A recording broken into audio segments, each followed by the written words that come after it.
Olá a todos, muito bem-vindos no nosso canal Triconstitucional. E eu, Prof. Carô, decidi tratar de um tema hoje com vocês que tem gerado muitas polêmicas no nosso Brasil nos últimos meses, né? Que é o tema da intervenção federal. Na verdade, muitos alunos me pediram para fazer vídeo falando sobre intervenção federal e intervenção militar. É importante dizer por que eu só vou falar de intervenção federal, porque de intervenção militar torna-se impossível porque não existe juridicamente falando esse instituto. Então não há qualquer previsão constitucional para uma intervenção militar. Nós não temos nem como definir o que isso significaria tecnicamente sobre a perspectiva constitucional. É claro que há competência das Forças Armadas na Constituição, mas jamais vai se assemelhar ou qualquer situação que pareça ou que transpareça que haveria uma possibilidade de atuação militar na tomada de decisões políticas desse Estado. É sempre importante lembrar que nós somos um Estado democrático de direito e as Forças Armadas devem garantir exatamente o livre exercício dos poderes da Federação, o que significa dizer que quem vai administrar o nosso país, quem vai, na verdade, determinar os rumos da nossa nação, são escolhas políticas. E, para garantir também que essas escolhas sejam respeitadas, nós vamos ter a separação de poderes, a separação entre o legislativo, executivo e também o judiciário. Então, superado esse fato de que não existe intervenção militar, o que é a intervenção federal? Para explicar a intervenção federal, eu não posso deixar de mencionar o funcionamento ou a opção do Estado brasileiro pelo sistema federativo.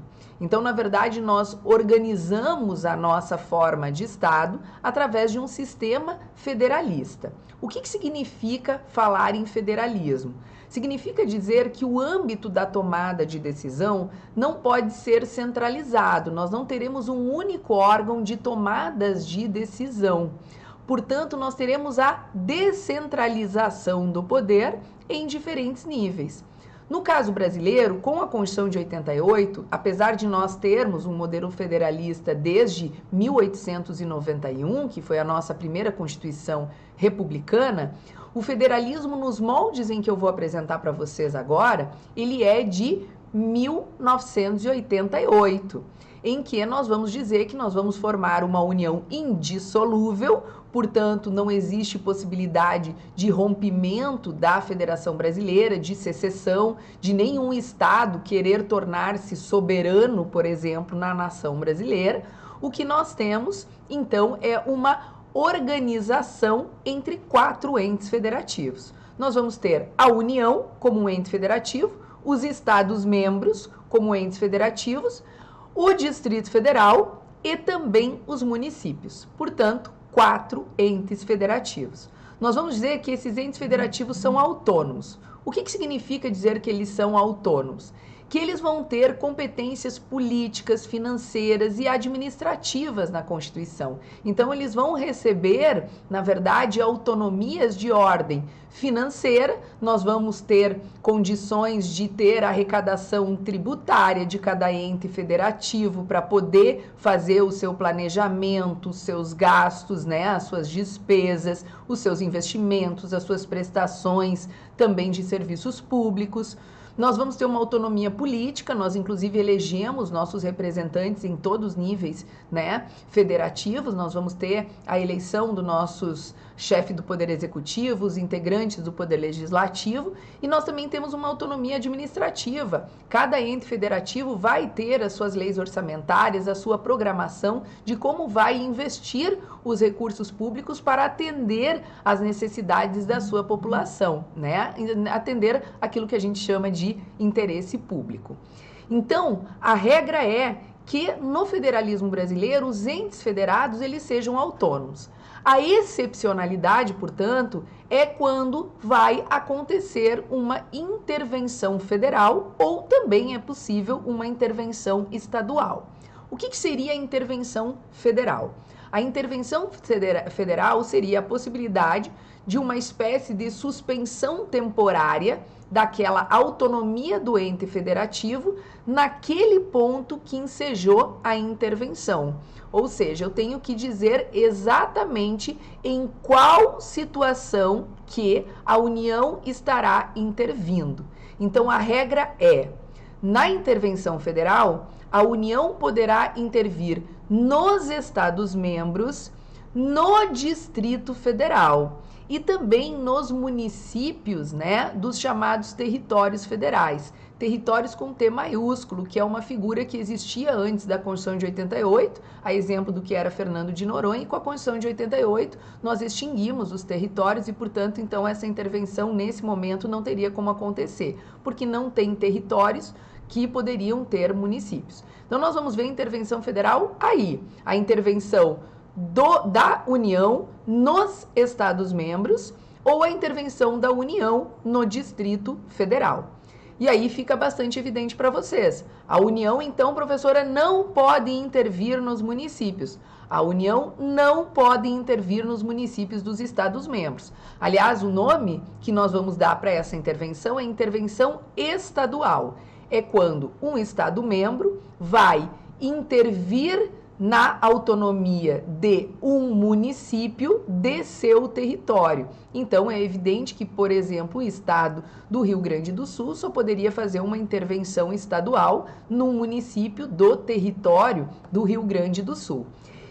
O primeiro detalhe que eu preciso apontar para vocês é que as hipóteses de intervenção, sejam elas intervenção federal ou intervenção estadual, elas são taxativas na Constituição. Então, nós temos que enquadrar a situação na hipótese prevista da Constituição. Esse é o primeiro detalhe. Então, as duas intervenções que nós tivemos o maior destaque, que foi a do Rio de Janeiro e que foi a intervenção do Distrito Federal, elas foram possíveis justamente porque elas incidiram numa situação prevista, que era um grave comprometimento da ordem pública. Então, diante de um grave comprometimento da ordem pública, é possível nós termos a decretação de uma intervenção federal. A Constituição, ela vai ter 7 hipóteses de intervenção federal, que estão lá no artigo 34 da Constituição, que vai do inciso 1º até o inciso 7º. Mas é muito importante dizer para vocês que existe uma diferença entre as hipóteses que estão ali previstas. Existem algumas hipóteses que só podem ser decretadas pelo juízo discricionário do presidente da República. Ou seja, ele vai decretar se ele entender adequado, conveniente fazer essa intervenção. Vocês podem se perguntar, mas professora, mesmo que exista a configuração constitucional, mesmo que exista, quem vai decidir se decreta ou não é o próprio presidente da República. Por isso que a gente diz que o seu juízo é discricionário. Dentre as hipóteses que nós temos de decretação de intervenção por essa modalidade, que está no inciso 1º, 2º, 3º e 5º do artigo 34, eu vou destacar o grave comprometimento da ordem pública, que foi os casos envolvendo o Rio de Janeiro e Brasília. Então, diante a invasão da esplanada dos ministérios, a depredação do patrimônio público que estava acontecendo, o então presidente da República decide decretar intervenção federal. Ele vai suspender temporariamente, em nome de haver um grave comprometimento da ordem pública, a competência do Distrito Federal sobre a questão da segurança pública. Então, a intervenção ela tem um foco específico. Nesse caso, é a questão da segurança pública. E vejam, como a segurança pública ela é de competência, né, do Estado, por isso que a União vai intervir para poder restabelecer essa ordem, tá? As demais modalidades, elas necessitam de uma provocação, de uma requisição. Então, você pode ter um pedido de decretação de intervenção por parte de algum dos poderes, legislativo, executivo ou judiciário, que venha se sentir coatado, pelo fato de não haver cumprimento de ordem ou decisão judicial, né? Sendo que haverá provocação por parte do não cumprimento dessa ordem, ou para assegurar o que a gente chama a observância dos princípios constitucionais sensíveis e também a execução da lei federal. Então vamos imaginar uma hipótese em que um Estado se recusa a aplicar uma lei federal, ou uma hipótese em que um Estado esteja cometendo graves violações da dignidade da pessoa humana em relação, por exemplo, à população carcerária. Então, nessas hipóteses, né, especialmente falando aqui do inciso 7º, o Procurador-Geral da República vai entrar com uma ação diretamente no Supremo Tribunal Federal, solicitando, né, requisitando que haja essa intervenção. Então, nós vamos dividir em duas hipóteses. A hipótese de intervenção, que depende exclusivamente do juízo discricionário do Presidente da República, que, no caso brasileiro, só essa que nós tivemos, e as outras hipóteses em que nós precisamos que haja a solicitação ou requisição, tá? Mas vamos falar um pouquinho do procedimento. Sempre gera-se aquela ideia de que, então, o Presidente da República tem total liberdade para decretar intervenção federal. Não está correto. Existe um procedimento constitucional a ser observado. Quando o Presidente da República, então, deseja decretar essa intervenção federal, primeiramente ele tem que escutar dois órgãos consultivos, que é o Conselho da República e o Conselho de Defesa. Esses órgãos consultivos, eles vão emitir um parecer. Esse parecer, ele não é vinculativo, mesmo que o Conselho da República ou o Conselho da Defesa seja contra a intervenção, ainda assim o Presidente da República pode decidir decretar. Então, também é importante a gente ficar ligado nesse fator. Então, existe um poder grande de decisão. Mas o Presidente da República, uma vez, então, decidido decretar a intervenção federal, ele precisa submeter a intervenção para apreciação do Congresso Nacional. Então, ao fim e ao cabo, quem aprova a intervenção federal é o Congresso Nacional, que vai em 24 horas manifestar-se sobre a intervenção. Se o Congresso não aprovar, aí, evidentemente, não poderá dar sequência à intervenção federal, né? Quando eu digo submeter ao Congresso Nacional, é submeter o quê? Nós temos um decreto interventivo. Esse decreto, que é um documento bastante simples, com poucos artigos, ele tem que cumprir alguns requisitos que estão lá no artigo 36, parágrafo 1º da Constituição. Dentre eles, por exemplo, é dizer quanto tempo vai durar essa intervenção federal. Nós tivemos um caso de uma intervenção federal que se estendeu por quase um ano e nós tivemos um caso de uma intervenção federal que se estendeu por 20 e poucos dias. Então, eu preciso dizer por quanto tempo a União estará intervindo naquele ponto específico daquele estado. Nós também precisamos indicar um interventor, e aí que muitas pessoas confundem. Na intervenção do Rio de Janeiro, de fato, houve a indicação de um militar, que era o responsável pela intervenção.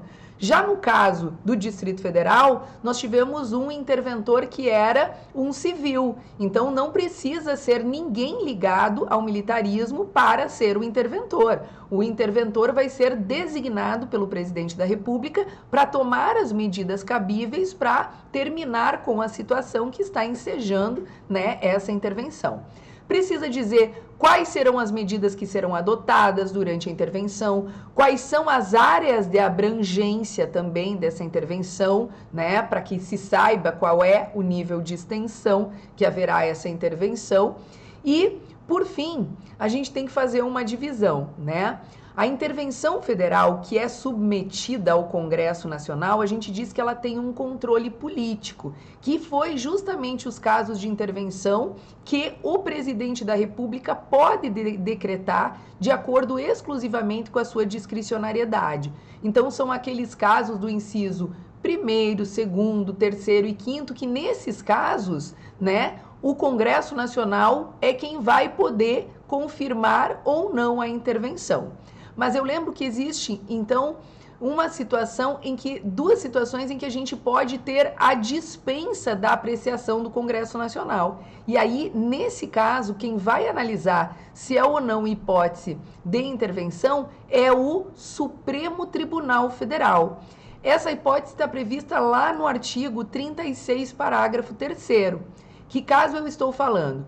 Eu estou falando da situação envolvendo a recusa à ordem ou decisão judicial, o caso de recusa ao cumprimento de lei federal, né? E o caso de violação de princípio constitucional sensível, que são as hipóteses que estão lá no artigo 34 da Constituição, 6 e 7. Nessas hipóteses, portanto, nem é o poder político que vai poder tomar essa decisão. Quem vai decidir é o Supremo Tribunal Federal. Perfeito? Então, meus queridos, esse é um tema extremamente complexo, é uma situação bastante peculiar, porque a regra é que cada ente federativo precise ser autônomo. Quando ocorre a intervenção, ela será sempre temporária. Restabelecidas as condições da intervenção, os entes federativos voltam a passar a exercer as suas autonomias, né? E as hipóteses que nós vivenciamos de intervenção federal foram em face de grave comprometimento da ordem pública. A hipótese que sim dependia exclusivamente do juízo discricionário do presidente da República decretar, que era aprovada pelo Congresso Nacional, respeitado o procedimento que eu mencionei recentemente para vocês, e que, uma vez finalizada, nós temos que voltar à normalidade e respeitar as regras também, né, das autonomias de todos os entes federativos. Sem falar que, tecnicamente, ele é um instituto que requer muito estudo, muita dedicação. Então, quem assistiu esse vídeo nos ajude cada vez mais a esclarecer e trazer o conhecimento da população, que confunde muitas vezes, né, determinados institutos e acaba propagando ideias que não correspondem àquilo que são os nossos direitos e deveres e as nossas previsões constitucionais. Perfeito? Então, se você gostou, você comenta também no final do nosso vídeo qual é o tema que você gostaria de ver nós abordando aqui no nosso canal, para que a gente possa cada vez mais também atender e ficar próximo aí do desejo que vocês têm de compreender, na verdade, o Estado Democrático de Direito e toda a nossa Constituição. Um grande abraço a todos e até o próximo vídeo.